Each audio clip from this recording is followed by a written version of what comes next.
ಸ್ವಾಭಿಮಾನಿ ನ್ಯೂಸ್ಗೆ ಸ್ವಾಗತ. ಇಂದಿನ ಪ್ರಮುಖ ಸುದ್ದಿಗಳು. ಸಾಗರ ನಗರಸಭೆ ವ್ಯಾಪ್ತಿಯ ಭೀಮನಕೋಣೆ ರಸ್ತೆಯ ಅಗ್ರಹಾರ ಸರ್ಕಲ್ನಿಂದ ರಾಮನಗರದವರೆಗೆ ದ್ವಿಪಥ ರಸ್ತೆಯ ಕಾಮಗಾರಿಯ ಶಂಕುಸ್ಥಾಪನೆಯನ್ನು ಸಾಗರ ಶಾಸಕರು ಮತ್ತು ಕರ್ನಾಟಕ ಅರಣ್ಯ ಕೈಗಾರಿಕೆ ಅಭಿವೃದ್ಧಿ ನಿಗಮದ ಅಧ್ಯಕ್ಷರಾದ ಶ್ರೀ ಗೋಪಾಲಕೃಷ್ಣ ಬೇಳೂರು ನೆರವೇರಿಸಿದರು. ಈ ಸಂದರ್ಭದಲ್ಲಿ ಮಾತನಾಡಿದ ಅವರು, ಕಾಮಗಾರಿ 6 ಕೋಟಿ ವೆಚ್ಚದಲ್ಲಿ ನಿರ್ಮಾಣವಾಗುತ್ತಿದ್ದು ಈ ಭಾಗದ ಜನರು ಸಹಕಾರ ನೀಡಿದ್ದಾರೆ. ಯಾರೂ ಕೂಡ ಇದುವರೆಗೂ ತಕರಾರು ಮಾಡಿಲ್ಲ. ಸುಂದರವಾಗಿ ರಸ್ತೆ ಅಗಲೀಕರಣ ಕಾಮಗಾರಿ ನಡೆಸಲು ಸೂಚಿಸಿದ್ದೇನೆ. ಈ ವೃತ್ತಕ್ಕೆ ಸೂಕ್ತ ಹೆಸರು ನೀಡಲಾಗುವುದು ಎಂದರು. ಈ ಸಂದರ್ಭದಲ್ಲಿ ಸಾಗರ ನಗರಸಭೆ ಆಯುಕ್ತರಾದ ನಾಗಪ್ಪ ಕೆ, ನಗರಸಭೆ ಸದಸ್ಯರಾದ ಗಣಪತಿ ಮಂಡಗಳಲ್ಲೇ ಸತೀಶ್, ಮಹೇಶ್ ವಿ, ಅರವಿಂದ್ ರಾಯ್ಕರ್, ಜಾಕೀರ್ ಸೇರಿದಂತೆ ಅನೇಕರಿದ್ದರು.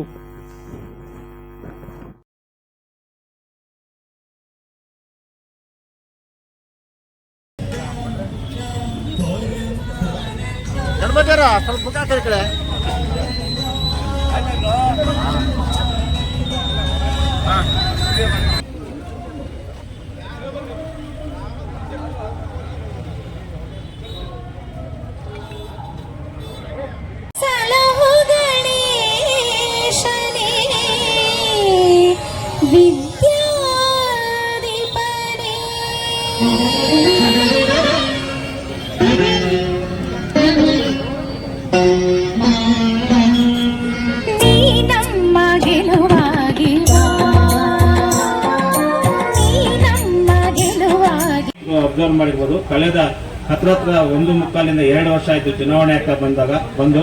ಈ ಸಂದರ್ಭದಲ್ಲಿ ಪ್ರತಿನಿತ್ಯ ಯಾರ್ಯಾರು ಶಾಸಕರು ಜನರಿಗೆ ಸಿಗ್ತಾರೆ ಅಂದ್ರೆ ಇಡೀ ರಾಜ್ಯದಲ್ಲಿ ಶಾಸಕರ ಬೇಳೂರು ಗೋಪಾಲಕೃಷ್ಣ ಒಬ್ಬರೇ ಇವತ್ತು ಜನರ ಜೊತೆ ಇರೋದು, ಜನರಿಗೆ ಸಿಗ್ತಾ ಇರೋದು.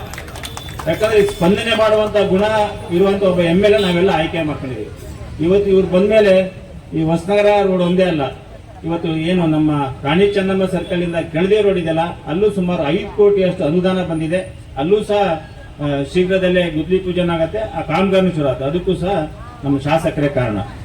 ಈ ಮಾರ್ಕೆಟ್ ರಸ್ತೆ ಅರ್ಧ ನಮ್ಮ ಅದನ್ನ ಕೇಳಿಬಿಟ್ಟು ಸಂಬಂಧಿಸಿದವರಿಗೆ ಫೋನ್ ಮಾಡಿ ಕರೆಸಿ ಹೇಳ್ತಾರೆ. ಅದಕ್ಕೋಸ್ಕರ ಜನ ಬರ್ತಾರೆ. ಅದಕ್ಕೆ ಅವರು ಜನಪ್ರಿಯ ಶಾಸಕರಾಗಿ. ಆದರೆ ಈಗ ಗೋಪಾಲಕೃಷ್ಣ ಬೇಳೂರು ಅವರು ನಮ್ಮ 3ನೇ ಬಾರಿ ಶಾಸಕರಾದ ನಂತರ, ಮುಂಚೆನೂ ಈ ಊರಲ್ಲಿ ಅದು ಹೇಳಕ್ಕೋದ್ರೆ ಜಾಸ್ತಿ ಇದೆ. ನಮ್ಮೂರ ನೆಹರು ಮೈದಾನ ಮಾಡಿದ್ದವ್ರೆ, ಸ್ಟೇಡಿಯಂ ಮಾಡಿದ್ದವ್ರೆ, ಶರಾವತಿ ನದಿಯಿಂದ ಕುಡಿಯೋ ನೀರು ತಂದು ನಿಮಗೆಲ್ಲ ತಲೆನೋವು ಒಂದು ಸ್ವಚ್ಛವಾದ ಕುಡಿಯೋ ನೀರು ಕೊಡ್ತಾ ಇರೋರು ಅವರೇ. UGD ಮಾಡಿಸಿದ್ದು ಯಾವುದೇ ಎಲ್ಲರೂ ಅವರು 2009 ಅವಧಿಯಲ್ಲಿ ಮಾಡಿಬಿಟ್ಟಿದ್ದಾರೆ. ವಾರ್ಡ್ಗಳ ಅಭಿವೃದ್ಧಿ ಇರ್ಬೋದು ಹೇಳ್ತಾರೆ ಜನ, ಇನ್ನೂ ವಾರ್ಡ್ ಅಭಿವೃದ್ಧಿ ಆಗಿಲ್ಲ, ಏನಿಲ್ಲ, ಹಾಗೆ ಅಂತಾರೆ. ನನ್ನ ವಾರ್ಡ್ 17ನೇ ವಾರ್ಡ್ಗೆ 4 ರಿಂದ 5 ಕೋಟಿ ರೂಪಾಯಿ ದುಡ್ಡಿಗೆ ಈಗ ನನ್ನ ನಾಯಕರು ಕೊಟ್ಟಿದ್ದೀವಿ. ಅವ್ರಿಗೆ ಗೆದ್ದ ಮೇಲೆ ಪ್ರತಿ ಒಂದು ವಾರ್ಡ್ಗಳಿಗೂ ಭೇದ ಭಾವ ಇಲ್ಲದೆ ಅವ್ರು ಕೊಟ್ಟಿದ್ದಾರೆ. ಯಾರೋ ಒಬ್ಬರಿಬ್ರು ಅದಿದು ಮಾತಾಡ್ತಾರೆ. ಮೊನ್ನೆ ಯಾರೋ ಒಂದು ದೇವಸ್ಥಾನದಲ್ಲಿ ಮಾತಾಡ್ತಿದ್ದ, ನಂಗೆ ಆ ಮನುಷ್ಯ ನನಗೆ ಚೆನ್ನಾಗಿ ಪರಿಚಯ, ನಮ್ಮ ಬಗ್ಗೆ ಹೆಸರು ಹೇಳಲ್ಲ. ಹಳೆ ಸರ್ಕಾರದಲ್ಲಿ ದುಡ್ಡು ತಂದು ಕೊಟ್ಟಿದ್ರು, ಈ ರಸ್ತೆ ಅಗಲೀಕರಣ ಮಾಡ್ತಾರೆ, ಬೋರ್ಡ್ ಹಾಕಿ ಮಗನಿಗೆ ಓದಿಸಂತವ್ರು ಬರ್ತಾರೆ, ಕಾಯಿಲೆ ಇದ್ದವ್ರು ಬರ್ತಾರೆ. ಅವರಿಗೆ ನಮಗೆ ಆಶ್ಚರ್ಯ ಆಗುತ್ತೆ. ಅಂಥವ್ರನ್ನು ತಾಳ್ಮೆಯಿಂದ ಮಾತಾಡಿಸಿ ನೀವು ಕಾಯಿಲೆಯಿಂದ ಬಂದವರಿಗೆ ಕುತ್ಕೊಳ್ರಿ ಅಂತಾರೆ, ಓದ ಮಕ್ಕಳು ಬಂದವರಿಗೆ ಕುತ್ಕೊಳ್ರಿ ಅಂತಾರೆ. ಅವರೆಲ್ಲರನ್ನು ಜನರನ್ನ ಮಾತಾಡಿಸಿ ಅವರಿಗೆ ಹೋಗುವಾಗ ಕರೆದು ಹೋಗಿ ಎಲ್ಲರಿಗೂ ಕೇಳಿದೆ, ಏನ್ ಮೇಡಮ್ ಅವರೇ ಏನಾರು ನಿಮ್ ಮನೆ ಇಷ್ಟು ಜಾಗ ಸಾಕಾಗತ್ತೆ ಬಿಟ್ಕೊಡ್ತೀರಂತ ಕೇಳಿದ್ರು. ಸರ್ ಚರಂಡಿವರೆಗೆ ಎಷ್ಟಿದೆ ಅಷ್ಟು ತಗೋಬಿಡಿ, ನಾವೆಲ್ಲ ಬಿಟ್ಕೊಡ್ತೀವಿ ಅಂದ್ರೆ ಯಾರು ತಕರಾರು ಮಾಡಿಲ್ಲ. ಯಾರ್ಯಾರು ಇಲ್ಲಿಂದ ಅಲ್ಲಿವರೆಗೆ ತಕರಾರು ಯಾರೂ ಮಾಡಿಲ್ಲ, ಎಲ್ಲರೂ ಬಿಟ್ಕೊಟ್ರು. ಆಮೇಲೆ ದೇವಸ್ಥಾನದವರು ಕೇಳಿದ್ರು, ಗಣಪತಿ ದೇವಸ್ಥಾನ ಕೇಳಿದ್ರೆ ಅವರಿಗೆ ಹೇಳಿದೆ, ನೀವೇನು ಎಷ್ಟಿದೆ ಅಷ್ಟು ಬಿಟ್ಕೊಡಿ, ಆ ತೆಗೆದಿದ್ದು ಸಹ ನಮ್ಮ ಗುತ್ತಿಗೆದಾರರಿಗೆ ಹೇಳಿ ಅದನ್ನ ಮತ್ತೆ ನಿಮಗೆ ರೆಡಿ ಮಾಡಿ ಕೊಡ್ತೀನಿ ಅಂತಲೂ ಹೇಳಿದ್ದೀವಿ. ಅದು ಅಷ್ಟನ್ನು ಅವ್ರಿಗೆ ಹೇಳ್ಬಿಟ್ಟು ಅವ್ರ ಹತ್ರನೂ ಮಾತಾಡಿದ್ದೀವಿ. ಅವರು ಅದು ಏನ್ ಹೇಳ್ತಾರೆ ಅದು ಮಾಡ್ಕೊಡ್ಬೇಕು. ಇವತ್ತು ಇದೊಂದೇ ಅಲ್ಲ, ಇವತ್ತು ಈ 6 ಕೋಟಿ ರೂಪಾಯಿ ಕೊಟ್ಟು ಇವತ್ತು ಏನು ಅಭಿವೃದ್ಧಿ ಮಾಡ್ತಾ ಇದ್ದೀವಿ, ಇದು ಈ ಭಾಗದ ಅಭಿವೃದ್ಧಿಗೆ ಒಂದು ಅಗಲೀಕರಣ ಆಗುತ್ತೆ, ಜೊತೆಗೆ ಲೈಟ್ ಬರುತ್ತೆ, ಡಬಲ್ ಲೈನ್ ಬರುತ್ತೆ. ಒಂದು ಲೈಟ್ಗಳನ್ನು ಕೊಟ್ಟು ಸುಂದರವಾದಂತ ಒಂದು ಅಗಲೀಕರಣ ರಸ್ತೆಯನ್ನು ಇವತ್ತು ನಾವು ಕೊಟ್ಟಿದ್ದೀವಿ. ಈಗಾಗಲೇ ಕೆಲಸ ಶುರು ಮಾಡಿ 1 ತಿಂಗಳಾಗ್ತಾ ಬಂತು, ಶುರು ಮಾಡಿ ಅಂತ ನಾನು ಹೇಳಿದ್ದೆ. ಬಹಳ ಅತ್ಯಂತ ಸುಂದರವಾದಂತ ರಸ್ತೆ ಮಾಡಬೇಕು. ಮತ್ತೆ ಈ ಸರ್ಕಲ್ ಅನ್ನ ಈಗಾಗಲೇ ಪೂರ್ತಿ ಅಗಲೀಕರಣ ಮಾಡಬೇಕು ಅನ್ನೋದಿದೆ. ಅಗಲೀಕರಣ ಮಾಡಿ ಸರ್ಕಲ್ ದೊಡ್ಡದಾಗಿ ಮಾಡಬೇಕು. ಸರ್ಕಲ್ಗೆ ಏನ್ ಹೆಸರಿಟ್ಟಿದ್ರೂ ಗೊತ್ತಿಲ್ಲ, ಒಂದ್ ಒಳ್ಳೆ ಹೆಸರು ಇಡಬೇಕಂತದ್ದು ಇದೆ.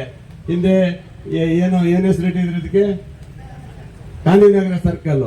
ಗಾಂಧಿನಗರ ಸರ್ಕಲ್ ಅಂತಂದ್ರೆ ಅದಕ್ಕೆ ಒಂದು ಹೆಸರು ಇಟ್ಟು ಒಳ್ಳೆ ಒಂದು ನಾಮಕರಣ ಮಾಡಬೇಕು ಚೆನ್ನಾಗಿ ಅಂತಲೂ ಸಹ ಇಲ್ಲಿ ಇದೆ. ಇದ್ರ ಜೊತೆಗೆ ನಮ್ಮ ಕೆಳದಿ ರಸ್ತೆ ಆಗಲಿ ಇದು ಹೆದ್ದಾರಿ 77ರ ಇದರಲ್ಲಿ ಅಂದ್ರೆ ಆಯ್ದ ಭಾಗದಲ್ಲಿ ಒಂದಿಷ್ಟು ರಸ್ತೆಗಳ ಅಭಿವೃದ್ಧಿ ಇದರಲ್ಲಿ ಇರುವಂಥದ್ದು. ಸುಮಾರು ಅಂದಾಜು 6 ಕೋಟಿ ರೂಪಾಯಿನ ಈಗಾಗಲೇ ಬಿಡುಗಡೆ ಮಾಡಿದ್ದೀನಿ. ಈ ಸರ್ಕಲನ್ನು ರೆಡಿ ಮಾಡಿಬಿಟ್ಟು ಹತ್ತತ್ರ ಕಂಬಳಿ ಕಪ್ಪದವರೆಗೆ ಹೋಗುತ್ತೆ. ಇದು ಡಬಲ್ ರೋಡ್ ಆಗುತ್ತೆ, ಅಂದರೆ ಎರಡು ಸೈಡು ಇದು ಬರುತ್ತೆ, ಲೈಟಿಂಗ್ ಎಲ್ಲ ಬರುತ್ತೆ. ಡಬಲ್ ರೋಡ್ ಮಾಡಿ ಲೈಟಿಂಗ್ ಮಾಡಿ ಚರಂಡಿ ಎಲ್ಲ ಅಗಲೀಕರಣ ಮಾಡಿಕೊಡ್ತೀವಿ. ಮತ್ತು ಒಳ್ಳೆಯ ಉತ್ತಮವಾದಂಥ ರಸ್ತೆ ಅಗಲೀಕರಣ ಆಗುತ್ತೆ ಮತ್ತು ಚೆಂದಾಗಿ ಬರುತ್ತೆ. ಇದೆಲ್ಲ ನೋಡ್ಲಿಕ್ಕೆ ಖುಷಿ ಆಗುತ್ತೆ. ಇದ್ರ ಜೊತೆಗೆ ನಮ್ಮ ಕೆಳದಿ ರೋಡ್ ರಸ್ತೆನೂ ಅಗಲಿ ಆಗಿದೆ. ಅಲ್ಲಿಗೆ 5 ಕೋಟಿ ರೂಪಾಯಿ ಬಂದಿದೆ, ಇದಕ್ಕೆ 6 ಕೋಟಿ, ಅಲ್ಲಿ 5 ಕೋಟಿ ರೂಪಾಯಿ ಬಂದಿದೆ ಅಗಲೀಕರಣ ಮಾಡುವಂಥದ್ದು. ಅದಕ್ಕಾಗಿ PW ಅವರ ಇದರಲ್ಲಿ ಕಾಮಗಾರಿ ಶುರುವಾಗಿದೆ, ಕೆಲಸ ಶುರು ಮಾಡಿದ್ವಿ. ಸೇತುವೆಗಳೆಲ್ಲ ರೆಡಿ ಮಾಡ್ತಾ ಇದ್ದಾರೆ, ತುಂಬ ಚೆನ್ನಾಗಿ ಬರುತ್ತೆ. ಈ ಸರ್ಕಲ್ನು ಸಹ ಒಂದು ಒಳ್ಳೆ ಚೆನ್ನಾಗಿ ಮಾಡಬೇಕಂತ ಐಡಿಯಾ ಹಾಕ್ಕೊಂಡಿದ್ದೀವಿ. ಎಲ್ಲ ಸರ್ಕಲ್ನೆಲ್ಲ ಐಡಿಯಾ ಚೆನ್ನಾಗಿ ಮಾಡ್ತೀವಿ. ಇದು ರೋಟರಿ ಸರ್ಕಲ್ ಆಗಿದೆ.